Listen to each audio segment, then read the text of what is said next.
안녕하세요. 저는 전남 고흥으로 귀농해 농사를 지으며 살고 있는 35살 여성입니다.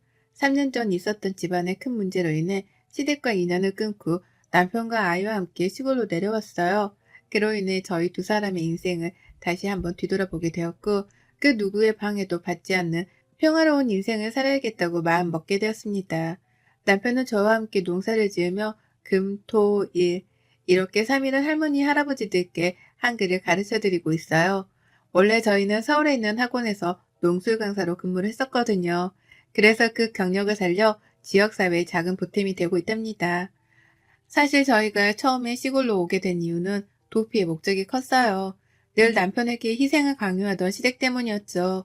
결혼한 뒤에는 저에게까지 큰 부담을 주었고, 3년 전 그날 그동안 쌓여있던 울분을 토해낸 남편이 시댁과의 절연을 선언했습니다. 말도 안 되는 상황이었기에 저도 남편과 합세해 시부모님 그리고 시누이와 대판 싸웠죠. 그래서 그 길로 서울 생활을 청산하고 고흥으로 내려와 귀농을 한 거였죠. 젊은 인구가 매우 드물다 못해 희귀했던 이 동네에서는 저희를 거의 영웅 대접을 해주시더라고요. 20가구 정도 사는 작은 마을이었는데 동네 사람들과도 친목을 쌓을 겸 농사일도 배울 겸 많이 도와드렸거든요. 노인들만 살던 조용한 동네에 아이 웃음소리가 들으니 너도 나도 할 것 없이 저희를 도와주셨어요. 농사를 처음 짓느냐며 툴툴대시던 이장님도 있었지만 매일같이 찾아오셔서는 무뚝뚝하긴 하지만 이런저런 꿀팁을 전수해 주시고 가신답니다. 저희가 농사일로 바쁠 때에는 저희 아이들을 봐주시기도 하고요. 다행히 아이도 그런 어르신들을 친할머니, 할아버지처럼 잘 따라주었고요. 아무튼 남편에게는 8살 어린 여동생이 있어요.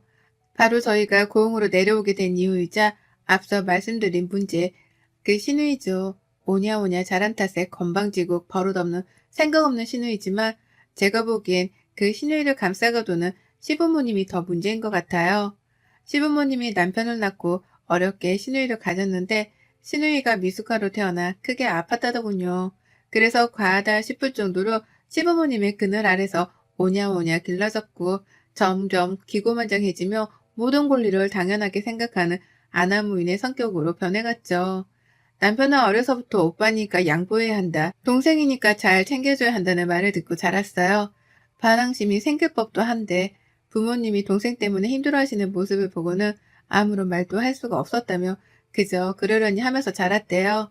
남편도 사람인지라 사춘기 때 왜 자신만 양보를 해야 하냐고 따졌다가 시할머니 댁으로 일주일 동안 쫓겨난 적도 있었답니다. 그만큼 시누이는 온 식구들의 사랑을 독차지하며 자랐어요. 심지어 남편은 부모님이 어린 여동생을 보살피며 혹시라도 경제적인 어려움이 생길까 걱정했고 등록금이나 비교적 학비가 저렴한 집 근처 국공립대학으로 진학했다고 했습니다. 물론 학창시절에도 남편은 늘 뒷전이었어요. 시할머니가 그런 남편을 불쌍하게 생각하셔서 학비나 용돈을 챙겨주셨고 남편은 그걸로 겨우 생활했다고 하네요.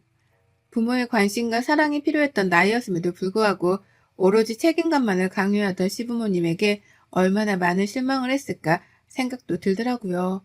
저희가 결혼을 준비하면서도 시어머니는 시누이 몫에 예단을 따로 준비해야 한다고 하셨어요. 자신들은 필요 없으니 시누이를 가장 최우선으로 생각하고 챙기라면서요.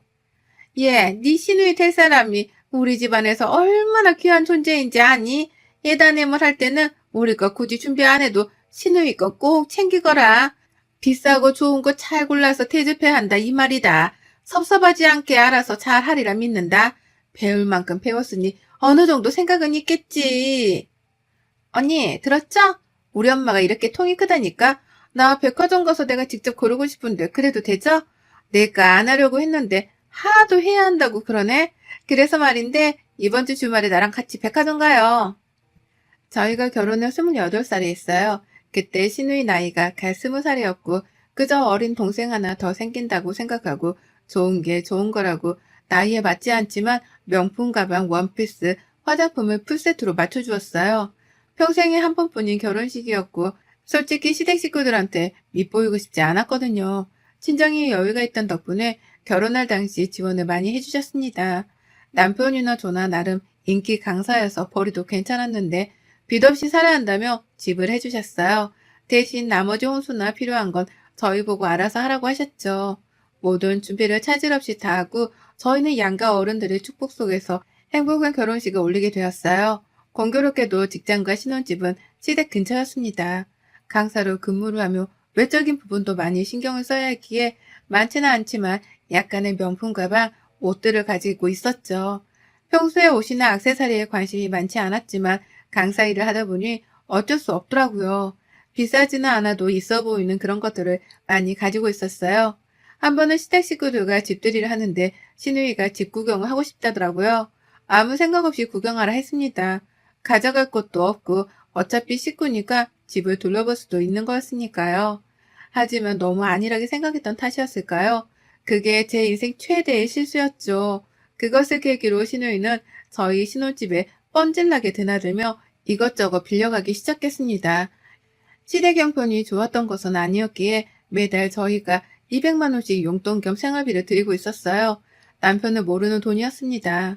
남편의 길을 살려주고도 싶었고 혹여나 나중에 무언가 말할 수 있는 구실을 만들어 놓기 위함이었죠. 어쨌든 신의 눈에는 그저 제 물건이 비싸 보였고 탐이 났나 봅니다. 그냥 어린 동생이 언니 것 좀 쓰려나 보다 하고 좋게 넘어갔는데 애초에 차단을 시켰어야 했어요. 한두 번 입었지만 잘 챙겨 입지 않던 옷과 액세서리, 화장품을 종종 주곤 했는데 어느 순간부터는 당연하다시피 사달라고 요구를 하거나 마음대로 가져가기도 하더라고요. 몇 번의 당부의 말을 하며 부탁을 하자 조금 조심하는 모습을 보이긴 했습니다. 그렇게 달콤한 3, 4년 정도의 신혼생활을 즐기다 저희에게 쌍둥이 아기 천사들이 찾아왔어요. 하나도 힘든데 요즘 물가도 높아져서 아이들한테 들어가는 돈이 제법 되더라고요. 시어머니께 양해를 구하고 보내드리던 생활비도 조금은 줄이게 되었어요. 임신 중기가 넘어가니 서 있는 곳자 힘들어 결국 저는 농수 강사 일을 그만두게 되었죠. 아이들을 출산하고 100일이 갓 지났을 무렵이었을 거예요. 대학을 졸업한 시누이가 취업을 했다며 시댁에 100일 파티 겸 취업 축하 파티를 했습니다. 그런데 술을 한두 잔 마시던 시누이가 속이 답답하다며 헛구역질을 하는 겁니다. 기름진 음식도 먹고 술도 먹고 해서 얹혔나 보다 생각했죠. 하지만 며칠 뒤 시댁은 한바탕 폭풍이 몰아치게 되었습니다. 속이 계속 이상했던 시누이는 병원으로 가서 검사를 받았고 임신을 했다는 충격적인 사실을 알았어요. 이미 수술을 할 수 있는 시기도 지나 어쩔 수 없는 상황에 시부모님은 뒷목을 잡으셨어요. 몸이 상당히 마른 편이었던 시누이는 그저 요즘 살이 조금 찐다 생각했대요. 임신인지 꿈에도 몰랐던 거죠. 너 도대체 뭐라고 돌아다니길래 그 나이에 임신이야? 이 아빠는 누군지 모르니? 내가 그걸 어떻게 알아? 아, 하필 그때 클럽에서 그날 술 많이 마셔서 기억도 안 나는데. 뭐? 너 외박한 그날 말이냐? 그럼 이 아빠가 누군지도 몰라? 어쩜 이럴 수가 있니? 제정신이야? 집안 만신을 시켜도 유분수지. 시집도 안 간 애가 털컥 임신부터 하고 이 아빠는 누군지도 모르고. 나도 이렇게 될 줄 알았겠어? 그만 좀 해. 얘는 나오면 될 거 아니야. 뭐? 나? 그래, 낳는다 쳐. 누가 키우냐? 누가 키우냐고. 네가 지금, 아유, 진짜. 오빠네도 있고 정 안 되면 내 동생 하나 낳았다 생각하고 입양해서 키우면 안 돼? 그렇다고 얘를 지워? 못 지운다잖아. 낳는다 쳐. 정 안 되면 보육원에라도 갖다 주던지. 너 지금 그게 사람으로서 할 말이냐? 내가 너 때문에 정말 못 산다. 아이고 머리야. 시댁은 말 그대로 시한폭탄과도 같은 분위기였습니다. 신우의 임신 사실을 알게 된 시아버지는 깊은 한숨을 내쉴 뿐이었죠. 제가 관여할 문제는 아닌 것 같아 아이들을 돌보며 평범한 나날을 보내고 있었습니다. 결국 9개월 정도 후 신우이는 남자아이를 출산했어요. 젊어서 그런가 아이를 낳았다는 사실이 무색할 정도로 회복도 빠르고 아무렇지 않더라고요. 그러다 어느 날 유독 늦게 들어온 남편의 표정이 좋지 않은 겁니다. 여보, 오늘 학원에서 무슨 일 있었어? 표정이 왜 이렇게 안 좋아? 아니야, 내가 나중에 말할게. 생각 정리가 조금은 필요할 것 같아. 일단 지금은 쉬고 싶네? 알았어, 많이 피곤한가 보다. 나중에 이야기해줘. 무슨 일이냐 묻는데도 피곤하다며 대답을 회피하는 남편이 조금 이상했어요. 평소에 퇴근하고 오면 아이들을 돌보느라 고생 많았다며 저녁을 먹었냐고 늘 물어봐 주었거든요. 그날은 유독 기분이 많이 다운되어 있었어요. 며칠 뒤 시어머니를 통해 남편이 왜 그랬는지 이유를 알았습니다. 괜히 저에게 할 말이 있다며 시댁으로 오라는 시부모님의 연락을 받고 친정 엄마에게 아이들을 맡겼습니다. 시댁에 갔더니 시부모님은 저를 유독 반겨주셨어요. 어머니 하실 말씀이 있으시다면서요. 저 친정엄마한테 아이들 맡겨두고 와서요. 하실 말씀이 무엇이죠? 얘는 성질이 급하기도 하지. 다름이 아니라 친성이한테 들었는지 모르겠는데 수아가 낳은 준호 말이다. 니네가 맡아서 키워줬으면 하는데. 네? 그게 무슨 말씀이세요? 맡아서 키우라니요. 준호를요? 우리가 나이도 있고 갑자기 아이가 생겼다고 하면 사람들이 수군거릴 게 뻔하잖니. 시집도 안 간 처녀가 덜컥 임신한 것도 그런데 얘까지 다 했다고 하면 우리 집안을 얼마나 무시하겠니. 그리고 네 시누이 이제 좋은 사람 만나서 세주부 하려고 한다. 금요금에 종사하는 돈 많은 집이라고 하더구나. 너희가 셋째를 조금 일찍 봤다 생각하고 대신 키우렴. 너무 아무렇지 않게 말씀하시는 시어머니를 보자니 어이가 없더라고요. 시누이는 아이를 낳고 그새 새로운 남자를 만나 결혼을 약속했다 하더라고요. 어머님, 지금 하신 말씀 진심이세요? 지금 저희더러 아가씨 아이를 입적해서 키우라는 말씀이세요? 왜 저희가 그래야 해요? 전 그러면 어머니가 키우시면 되지. 어떻게 아가씨 아이를 저희가 키워요? 그리고 어떻게 그렇게 당연하게 저희한테 요구를 하시는 건데요? 준성 씨도 알아요? 내가 예전에 준성이한테 미리 말하긴 했다만 답이 없더구나. 그래서 이렇게 너를 부른 거야. 둘 다 배울 만큼 배웠으니 내 말 뜻 잘 이해했겠지? 아이를 키우며 필요한 양육비는 우리가 대줄 테니 호적에 올려놓고 너희가 키우렴. 아니 지금 이게 말이 된다고 생각하세요? 아가씨도 입이 있으면 말해봐요. 실수해서 덜컥 임신해서 낳은 아이 부잣집에 시집가야 되는데 걸림돌 되니까 저랑 준성 씨한테 떠미는 거예요? 진짜 말이야 방구야 이게? 아니 너무 고리타분하게 생각하는 거 아니에요? 그래도 아이 키워봤으니까 저보다 더 경험 있으시고 그래서 부탁하는 거잖아요. 제가 나중에 기회 봐서 준호 데려갈게요. 진짜 말이 안 통하네요. 지금 데려다 키운다 쳐요.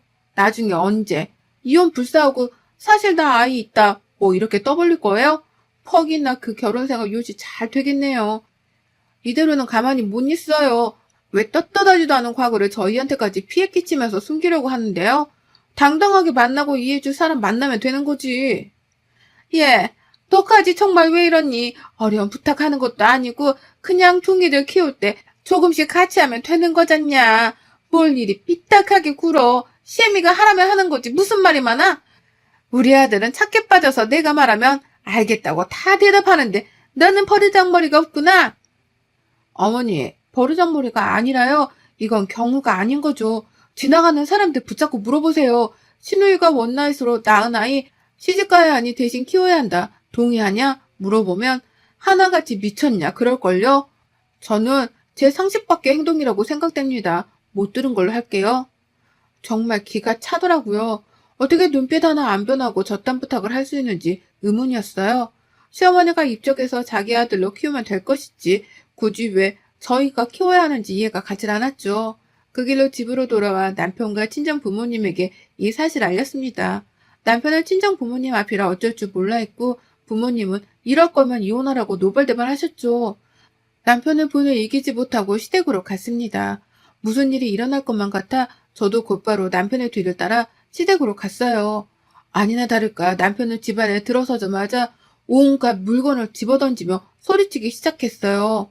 그동안의 울분을 모두 토해내듯이 남편의 눈에서는 하염없이 눈물이 흐르더라고요. 도대체 언제까지 제가 참아야 해요? 어려서부터 지금까지 부모님 말씀을 거역한 적도 없고 거역해서는 안 된다고 생각을 했어요. 하지만 수아가 낳은 아이를 저희 보고 키우라니요. 어떻게 사람이 돼서 그런 말을 한답니까? 며느리 보기 부끄럽지 않아요? 책임지지도 못할 거 왜 나와서 괜한 사람들한테 피해주고 그러냐고요. 우리가 그렇게 만만해요? 얘가 왜 이래? 너 대학생 때까지 엄마 말 잘 들었잖니. 결혼하고부터 말도 안 듣고 자기 고집대로만 하고 너 얘가 왜 이렇게 변했니? 엄마가 말하면 그저 네네 해야지. 이게 무슨 버릇이니? 버릇이요? 말을 잘 들었다고요? 변했다고요? 엄마, 제가 지금까지 참아온 건 수아 때문도 아니고 엄마 아빠 힘들어하지 말라고 그거 하나 때문에 버티고 버텨서 여기까지 온 거예요. 도대체 이 사람 앞에서 얼마나 더 망신을 주셔야 정신을 차리시겠어요? 어릴 땐 고분고분 하더니 머리 크니까 엄마한테 막 뛰드네. 너 내가 그러라고 가르쳤니? 어디서 못 배워먹은 티를 내고 있어. 네 조카도 자식이다 생각하고 키워줄 수 있는 거지. 그래요. 키운다 쳐요. 지금까지 엄마가 하는 말 다 듣고 할 것도 다 했어요. 근데 엄마 아빠는 한 번이라도 내 입장에서 날 위해서 뭔가 하신 적이 있으세요? 반대로 생각해봐요. 제가 사고쳐서 나온 애 수아한테 키워달라고 말할 수 있냐고요. 융통성도 없니? 네 하나밖에 없는 동생 잘 되는 게 그렇게 배 아파? 너 내가 그렇게 가르쳤니?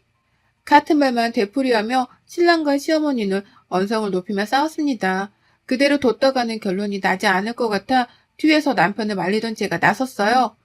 어머니, 앞으로는 준성 씨한테 뭔가를 바라지 마세요. 아가씨도 성인이고 다 할 줄 아는 나이예요. 자신이 하는 일이 무엇이 됐던 간에 마땅히 책임을 질 수 있는 나이라고요. 일을 못하는 것도 아니고 생각이 딸린 것도 아니고 사지 멀쩡한데 왜 우리가 아가씨 아이를 키워야 해요? 저희는 그렇게 못합니다. 내가 이 집 아들 안 하면 그만이야. 당신도 연락 없어. 나 오늘부터 이 집 아들 아니야. 그러니 결혼을 하든 어디 가서 애를 낳아든 알아서 잘 살아보세요. 정말 지긋지긋하네요. 야, 황수아, 너도 잘 들어? 내가 만만해서 너한테 양보한 줄 알아? 양보받고 대우받았으면 그만큼 밥값은 해야 될 거 아니야? 언제까지 엄마 아빠가 네 뒤치다꺼리를 해야 되냐? 그리고 네 애는 네가 키워. 한 번만 더 억지 부리면 가만히 안 있을 거야. 알겠어? 너희들 진짜 그럴 거야? 어려운 부탁하는 것도 아니잖니. 도대체 왜 이렇게 융통성이 없어? 어머니, 지금 융통성이라고 하셨어요? 저 다시 한번 말씀드리지만 그렇게는 못해요. 차라리 저희 없다고 생각하시고요. 말도 안 되는 일 억지 부려가며 저희한테 괜한 상처 주지 마시고 알아서 해결하세요. 그렇게 남편을 끌고 나와 집으로 왔어요. 분이 풀리지 않았던 남편은 연거푸 술을 마시기 시작했습니다. 다음날 숙취를 이겨내고 남편은 무언가 결심한 듯 집을 나섰어요. 며칠 뒤 신우이는 남자 측에서 파혼을 선언했다고 하네요. 아이가 있는데도 숨기고 결혼하려 했다면서 혼인빙자 사기죄로 감옥에 들어가고 싶지 않으면 똑바로 처신하라며 싫은 소리까지 들었답니다. 신우이와 시어머니는 저희 보고 노발대발 하셨죠.